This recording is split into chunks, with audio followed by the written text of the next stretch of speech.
Hello everyone, welcome to another episode of TCG Talk, back today with another video. In today's video, we're going to be going a little bit old school. I decided to do my, post-release first deck tech for Ira, Scarlet Revenger, top down, have a little fun for you guys, and just kind of talk through each card a little bit more in depth. I like doing it this way because for some reason my brain just works better, like kind of going through each card and the purpose of it and things like that. So if you're new to the channel, welcome. Thank you so much for stopping by. Hopefully you enjoy your stay. If you're a long-standing supporter, thank you so much as always.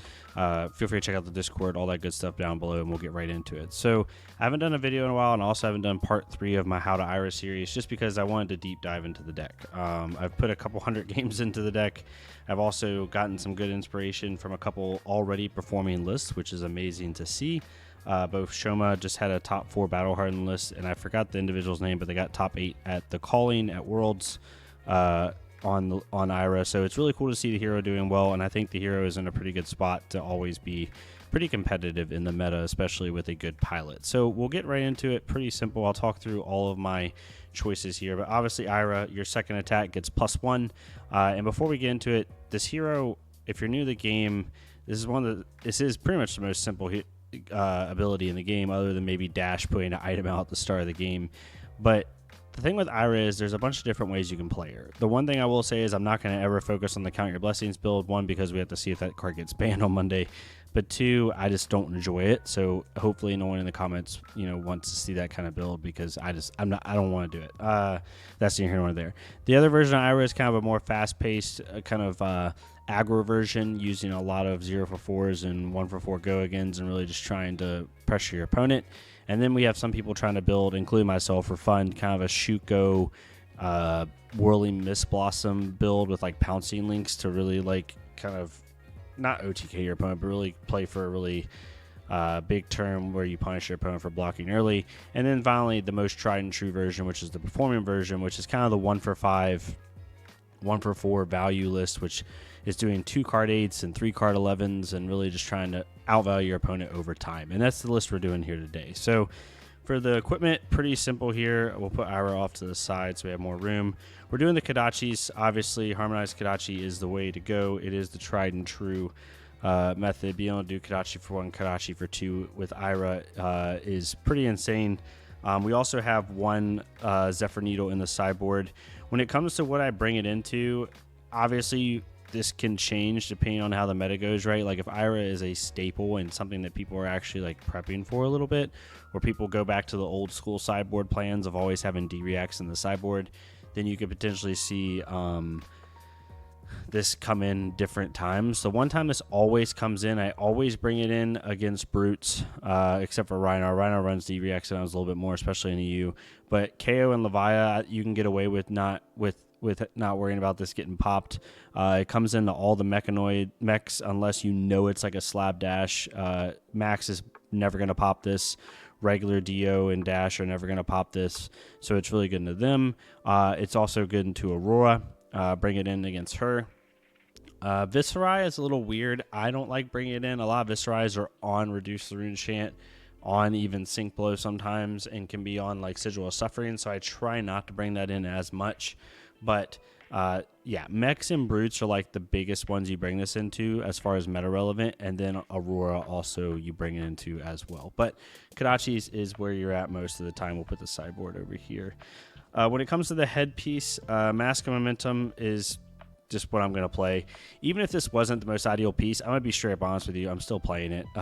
It embodies Ninja, and it embodies Ira, and it's something that I always want to be doing.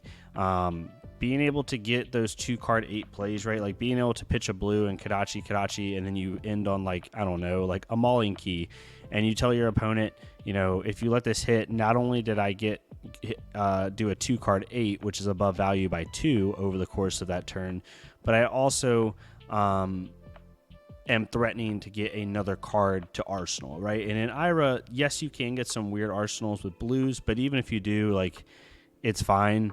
You can't put standing orders in your list if you want to be able to cycle those out, and having a 1 or 2 of standing order might be useful. But I mean, you could draw into a Sink Below, you could draw into another 1-for-5, you could draw into a Go Again, and being able to Arsenal those just gives Ira even more value, right? If you get that +2 value, from the turn, plus let's just say on average 3 to 4 value in Ira. I would say on average 4 value, because this is a 5 value draw in my opinion. This is a 4 value draw. This is a 4 value draw, right? Like potentially 5 if it's a Burying Thorns. You're giving Ira so much value over the course of the game if you let that mash trigger. And yes, most people will block your Kodachis, and that's what you're looking for. So this card is either going to force a 3 value play by making your opponent block a Kodachi, or it's going to get a good value when they draw. Now there could be some argument, I think, especially in the Enigma matchup, to potentially have pouncing links in the sideboard to then be able to go get like double strike, because you're almost never going to get this off against Enigma. You're just not. So there is some argument for that, but right now Mask Momentum is the main headpiece. Then we have Findle Spring Tunic. Nothing crazy here. This is a full deck tech. It's not really a budget build. So if you don't like Tunic or you don't want Tunic, I think honestly, the next best option in my opinion would be Heart and Cross Strap. Being able to, Kodachi, they block the second Kodachi, break the chain, pop Hot and Cross Trap, or you do something like Kodachi, Bittering Thorns, and they block something, or any 1 for 4 go again. And then let's say you have like a CNC in your hand or a Race Face or something, or any 2 costs, you can break the chain, play Heart and Cross Trap. Like that's a good option. But Tunic's like your go-to. The next one, which is one I have literally gone back and forth on like crazy, is Shuko versus Breaking Scales. I'm on Shuko now just because of the Enigma matchup. Like right now, the 2 matchups that are there's 3 matchups right now meta relevant that are really giving me fits. One that's giving me a lot of fits, the other 2 are just really difficult. The one that gives you the most fits is Enigma. You need to have a plan into Enigma. If you don't have some type of plan into her, like the matchup's definitely not unwinnable. It's not like Assassin versus Enigma or anything like that, but it is a little bit rough, and anything you can do to get some margins in that matchup is going to help you. So I do like the +1 value from Breaking Scales. I've talked about it in the Purple Discord. We had a good discussion about this with a couple of players. Is like, I do like the 1 block plus the +1 value in the late game. It really does help you, especially if you're trying to trigger like a Breeze turn or a Snaps turn or Mask of Momentum. But the value that Shuko can give you potentially, especially when you match it with Pouncing Paws, which we'll talk about here in a second, can really help you just pop some ward when necessary in that matchup, which makes it that good. So Breaking Scales is not in the list anymore, solely because of that Enigma matchup. It's really good for that. The other one that I actually have flipped on as of like 2 days ago is Breeze Rider Boots. I'm running Breeze Rider Boots now instead of Snapdragon Scalers. Now again, if you run either one of these, it makes complete sense to me. No one is gonna. I'm not gonna argue anyone over running Snaps. There's some really cool plays where you have something like, your hand might be like a Mauling Key. I'm just doing any 1 for 5, right? You might have like a blue, a Bittering Thorns, and like another 1 for 5, right? Like a Torn Tempo or something. Like that might be your hand. Or something, this might not be the best example, but basically you have it to where, maybe it's actually like this, where you don't have this Bittering Thorns and your hand looks something like this or something. I don't know. Something along the lines where you don't have a starter, but you want to lead off with a high power attack in order to force your opponent to block early to then punish them late with like a Command and Conquer, right? Like maybe this is your hand, right? That's actually a good example. Maybe this is your hand. And you want to be able to lead off with that Mauling Key for 5, maybe make your opponent block a little bit, and then finish with your Command and Conquer. That's where Snapdragon Scalers really does help you be able to take that tempo, no pun intended. But overall, I have found myself not needing that Snaps as much anymore. I'd rather have the 1 block. There's so many matchups where having this 1 block matters. It really does. It's really weird. The Dio matchup is very useful. The Viscerai matchup is very useful on the Swarming Gloomveils. It's really, really nice. And this still comes up. Like being able to, have something like, a go again attack, like looking for scrap, or not looking for scrap, or anything like leg tap could hit on Chainlink 1. You pop Breeze Rider Boots, and then your next 2 attacks are something like Mauling Key, Pounding Gale, right? Like you're running enough combo in the deck to make that Breeze Rider Boots kind of worth it. So that's kind of where I'm at. I'd rather have the +1 block, but if someone ran Snapdragons, I ran Snapdragons literally up until 2 days ago. So If anyone did that, it would not surprise me at all. When it comes to the sideboard equipment, we are running Needle. Kind of already talked about that. We're only running AB1. I was on AB3, and honestly, if I'm playing in my local scene, like if I went to a local ProQuest, I'm going to be on AB3 because I know there's going to be 2 Kanos that are very, very good. I have to be able to respect them. But into a big field, I'm only running AB1. If I hit a Kano, I hit a Kano. Like, so be it. And then we're also running Pouncing Paws. We'll talk about this more when we get to the Enigma matchup and talking about it. But overall, Pouncing Paws has some synergy with Double Strike, being able, which is also in our sideboard, to be able to, one, get the 1 block when we need it, just like Breeze Rider Boots, but also being able to pair it with a Tiger and Double Strike. You know, you swing a Kodachi for 1, pop Paws, you know, swing that Crouching Tiger for 1, they have to block it. Kodachi again for 1, you know, and you do a couple more chain links, and all of a sudden at the end of your chain, you play Double Strike, activating Shuko. It can't be prevented after they've tried to block out everything else to keep a board, and then you can try to wipe their board. It's not like game altering or game turning, but it does help. So there's a lot of stuff for that. But this is the equipment that we're running in the list. Talking about the main board here now, as I put these all back.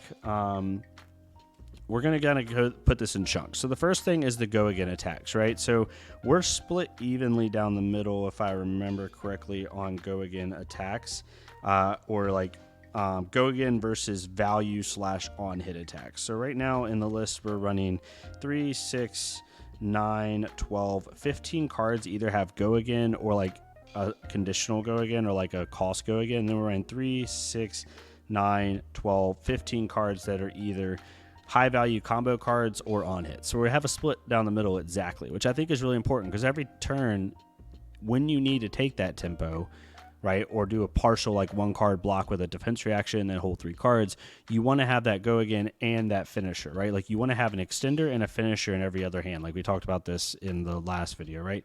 So when it comes to go again cards, Bittering Thorns is 1. Like, need I say more? This card is cracked. Being able to play this on the second chain link for 5, and then with +1 from Ira, and then also potentially get a +1 on your finisher, right? Like it turns 3. It makes you have a 3-card 11, which is insane if they let it hit, right? Kodachi for 1, Bittering Thorns for 5. Let's say they chop block it, whatever, and then you come in with a Mauling Key for 6, right? So it's actually a 3-card 12. It's a 3-card 11 if they don't let it hit.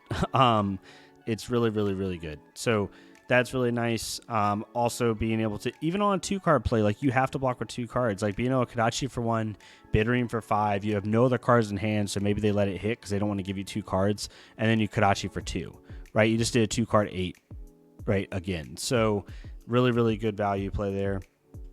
Card is insanely good. And it allows you to also off Tunic be able to do card plays like Command and Conquer for 7. So you do Kodachi for 1, Bittering Thorns for 5. Maybe they let it hit, or Command and Conquer for 6. If they don't let it hit, then you come in with Command and Conquer anyway for 6 and really punish them for giving you 2 cards or a card and equipment. Really, really good there. The next one, and it's one that I like the least, but I think it has to be in the list. Like I even had a discussion in the Purple Discord yesterday about how I don't like this card, but I think it has to be in the list solely because of just having a little bit more gas for the Enigma matchup, and that's Looking for Scrap. I could see going down to a 1 or a 2 of this, probably a 2 of. The card it's very good in Ira. Whenever you can get a 1-cost blue engrave, being able to play this for 6 on your second chain link is very, very nice. It allows you to have, again, 3-card 12s, right? Because you're getting the Kodachi for 1, Looking for Scrap for 6, 1 from Ira, 1 from itself, and then you finish on any value card, right? So really, really good there. Again, gets you those 3-card 12s. It's just a little bit clunky. The reason I don't like it 100% is because in the early game, if you do not have a blue, this card gets really bad really fast. You're still getting +1 value technically if you hold it on a 2-card hand because you're doing Kodachi for 1 from a blue, Kodachi for 2, and then Looking for Scrap for 4.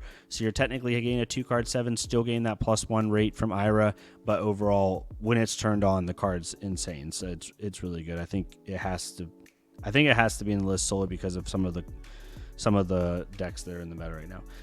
Then we're running Leg Tap. I know it's just a 1 for 4, but we do have some synergy, and we'll talk about this when we get to our blues in a second. But I am running Rising Ethrest as a 1-power blue for Looking for Scrap, but also I want to have synergy with my blues, and we'll talk about that when we get to the blue section. I'll save that conversation for blues. But this is just a 1 for 4 go again. It's 1 for 5 off of Ira.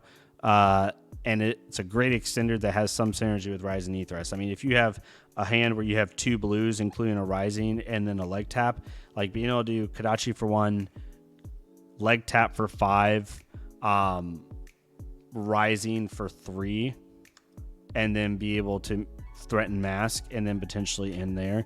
You also could have really cool plays where in the Enigma matchup you're running stuff like double strike. So you'll do double strike for 1, pitch a blue, leg tap for 5, Rising Ethos for 4 from Shuko. Then you still have 2 floating. Then you could Kodachi leg or double strike again. So you have this like 6 chain link play that threatens Shuko, and you're dealing 1 plus 5, 6.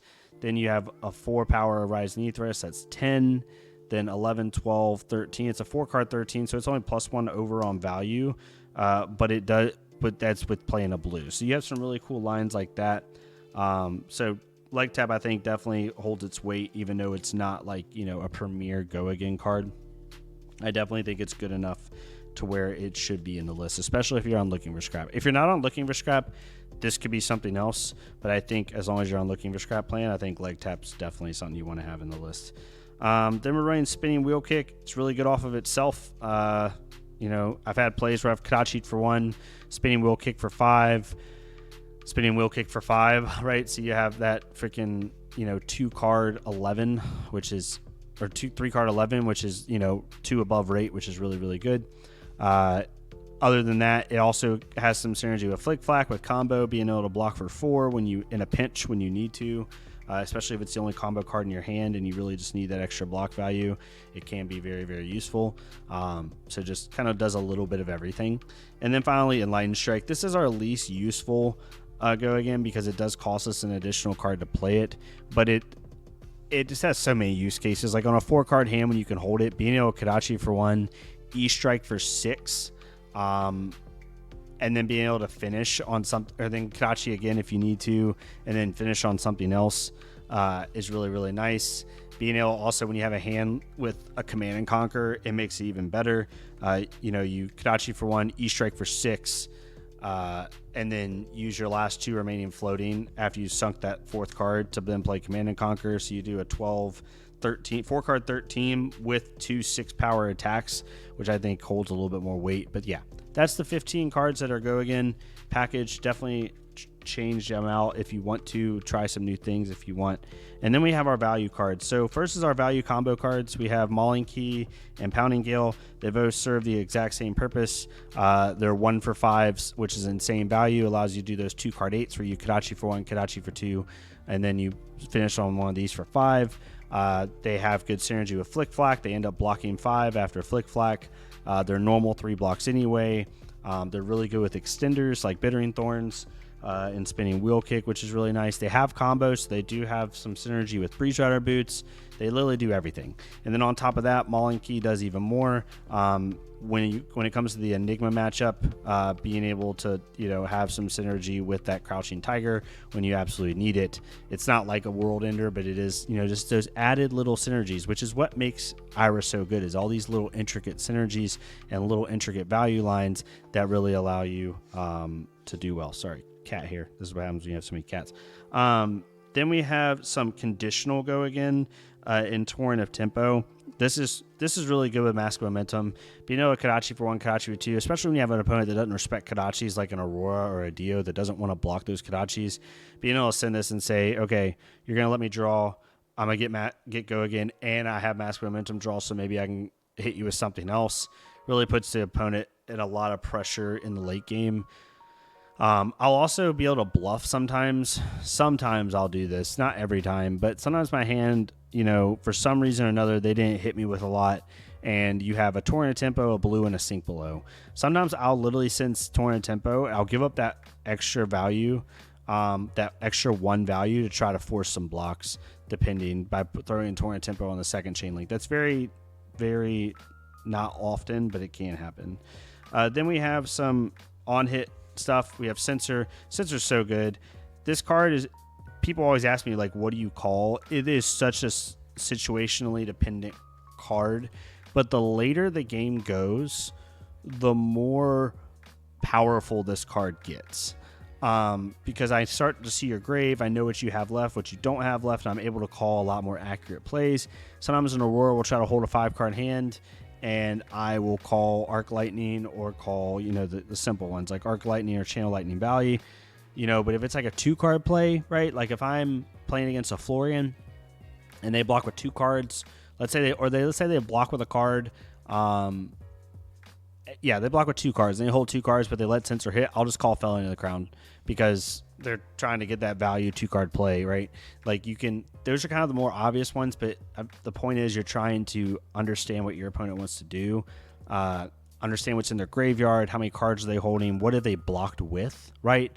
Like if you see your opponent block with certain cards, that might tell you what they have in their hand, which could be really, really nice. Against a Guardian, if they block with 2 cards, and they're gonna have a blue, they might end up just trying to CNC you, right? Especially if they partial block this on a mash trigger, that might be a good, and it's like a Guardian or like an Earth Hero, that might be a good indicator that they have Command and Conquer and they're just trying to disrupt you on your turn.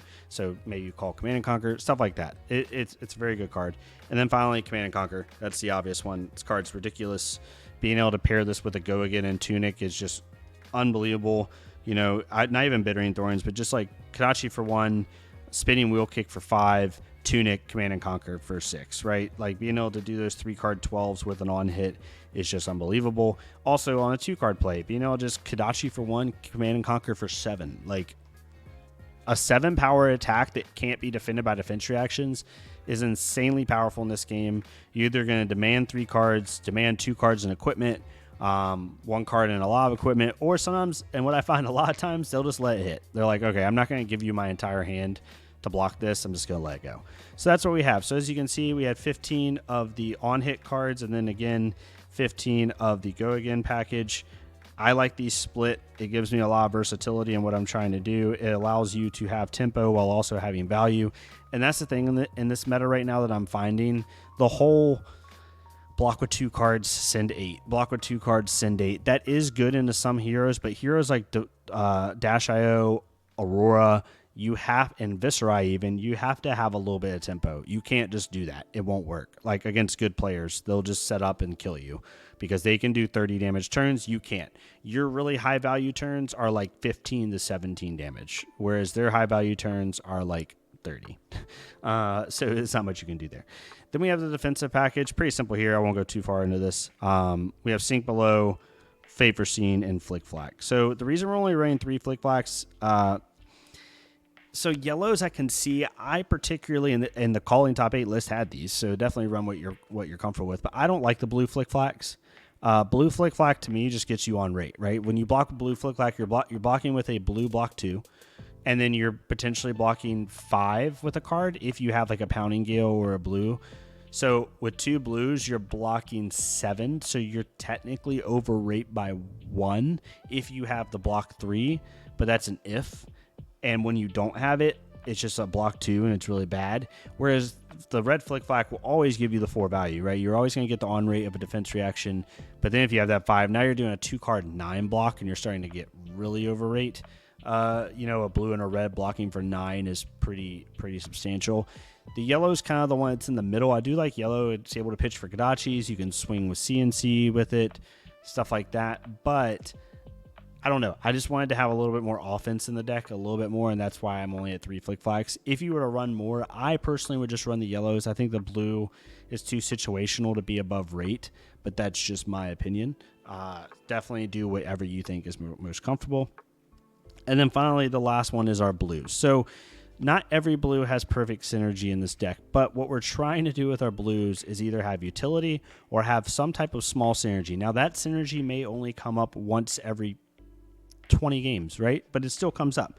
And when it comes to our synergy blues, let me space these out really fast, make sure I have them here. So our high synergy blues are these. So we have 21 blues total on the list, but we have 9 high synergy blues. We have Pouncing Key as a high synergy blue. This is good in the Enigma plan, being able to pop Pouncing Paws, play Crouching Tiger for 1, play Pouncing Key for then 3, can't be prevented at the end of a chain to be able to punish the reward is very, very nice. yeah, that's the main synergy piece for this is the Pouncing Paws plan when we are against Enigma. Then we have Rise and Knee Thrust, which has some synergy with Leg Tap, like we talked about before. And then Rushing River has synergy with Torrent of Tempo. Again, these are all 1 power blues, so we can turn on Looking for Scrap as fast as possible. Then we have like our pseudo synergy blues. Not really. The only pseudo synergy blue we have is Aspect of Tiger Mind on a breeze turn when you're popping it, or if you have, like a Pouncing Paws into Pouncing Key for 3, into Aspect of Tiger Mind for 1, go again, make a Crouching Tiger. Then maybe you play a Crouching Tiger, and then maybe you end on a Mauling Key, right? Like, yes, that play line is very not going to happen a lot, I guess is the best way to put it. But, I mean, you could easily have play lines like this where you have, your hand is something to the effect of, let's just, do it like this.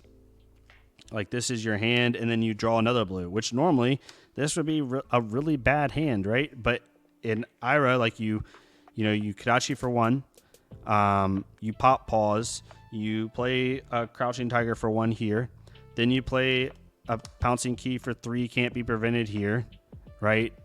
Maybe they try to block this, maybe they don't. Or maybe you Kadachi, then you do some other stuff with it. Or you have to do Crouching Tiger first. Sorry, I mixed myself up. You Kadachi, Crouching Tiger, yeah, Pouncing Key for 3, then you play something like Aspect of Tiger Mind, make it another Crouching Tiger, then you Kadachi, play a Crouching Tiger for 0, then finish on a Mauling Key, right? Like, it's not a world ender. It's not going to go crazy, but it definitely does provide some very small synergies, I'll bet very small, that can potentially help you out in the game, right? So you're just trying to give yourself an out. You're trying to help yourself as much as you possibly can, and cards like this will do that. So as far as like small synergy stuff, we are running the Aspect of Tiger.